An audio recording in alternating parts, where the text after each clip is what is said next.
Hello everybody, Adele and April here from Just Say Scrap, and we are here with Technique Tuesday. So today we are going to be taking our Distress Oxides, and we are also going to be taking our embossing tool and our embossing powder and actually embossing on top of it. So make sure you watch our video to see what we do. Hello everybody, so today we're going to be doing something a little bit different. I'm actually going to be taking my Distress Oxide Victorian Velvet, which is brand new, and our Say It With Flowers, which is a brand new stamp and thin cut. So I'm only going to be taking the stamp part, so you can get these actually with the thin cut or with just the stamp, whatever you like. But we're going to be doing this, and we're going to actually be embossing on top of it. So I've been doing a lot of heavy duty cleaning here, so I did not have my mat out. So let me just grab this back out. So we're first going to use our Distress Oxide on our paper. I actually have our French Vanilla here. French Vanilla and White Daisy are interchangeable, but I just have so much extra French Vanilla and I just love it. I feel like it just gives you a little bit more of a subtle look. And with something like this that I want to look a little bit more antique and things like that, I just really like the French Vanilla for this specific thing. So I'm just gonna take some of our Victorian Velvet and add it to our French Vanilla here. So that's our first thing. So next what I'm going to do is I'm going to take my Versamat, because I want this to stamp on. I'm going to take my Versamark as well, and I have my white embossing powder here. Before I do anything, I am going to add my heat tool, plug it in at least. So I know this is a retired item from close to my heart, but if you don't have one of these, you can always just use a hairdryer or something like that. It does work. But what I'm going to do first is I'm going to take my Versamark. I have two different stamps that I pulled off of the stamping foam or the acetate. So I'm just going to season these quickly on my hand.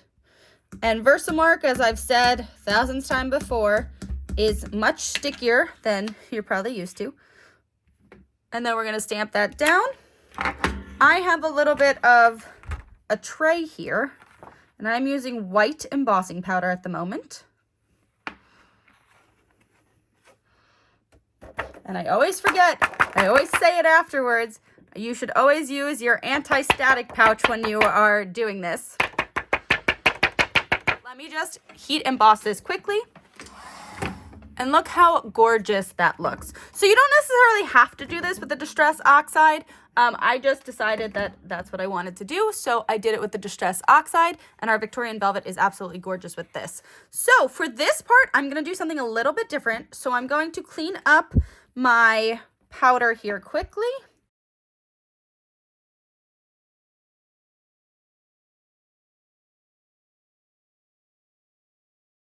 So if you are doing multiple colors, you do want to make sure that the tray or whatever you're using is clear.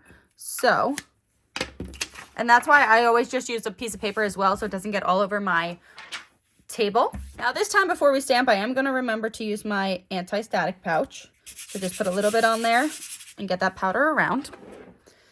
We're going to use our Versamark again, and this time I'm going to use the clear powder.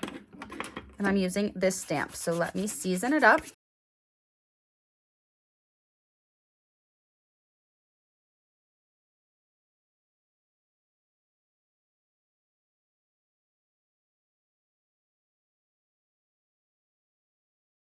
It doesn't matter how much powder you end up using because it will be going back into its home. So just make sure that you cover your image and see how much easier that was to get off. I know it's a little hard because it's clear, but let me heat this up. And there we have that one. Isn't that gorgeous? So I know it is clear, which is hard to see. So let me just clean up my powder once again.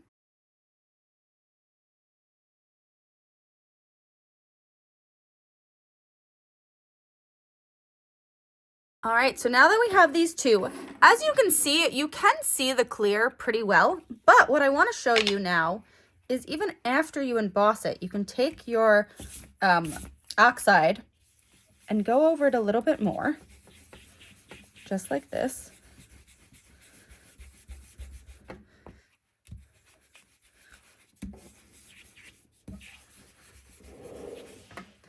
And let me grab a paper towel. actually, you can also use fabric. So I've been trying to get used to using fabrics and things like that because I'm trying to cut down on my paper towel usage. So save the environment a little bit more, right? So I've got some extra fabric here. And see how when we do that and then we wipe it off, you can see that a little bit clearer. But there you have it, 2 beautiful techniques with our Distress Oxide and then embossing on top of it. So really simple, but just really will spruce up your page. I mean, honestly, the clear just looks beautiful too. I know the white obviously stands out more. And then if you have any of our other older colors, ooh, that one was open. I left that one open a little bit. I've got some gold tinsel here and other colors that we used to have.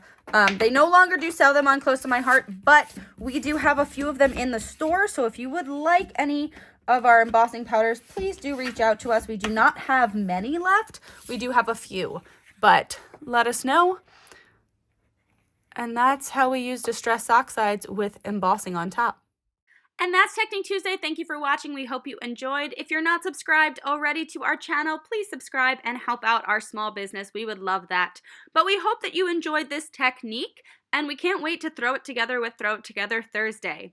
Also, for all of our listeners or watchers who have been here for a very long time, I just wanted to say that we will have our faces back on here very soon. Mom just felt under the weather today, so that is why our faces are not being shown right now. But thank you all for being here, and we'll see you again next Tuesday.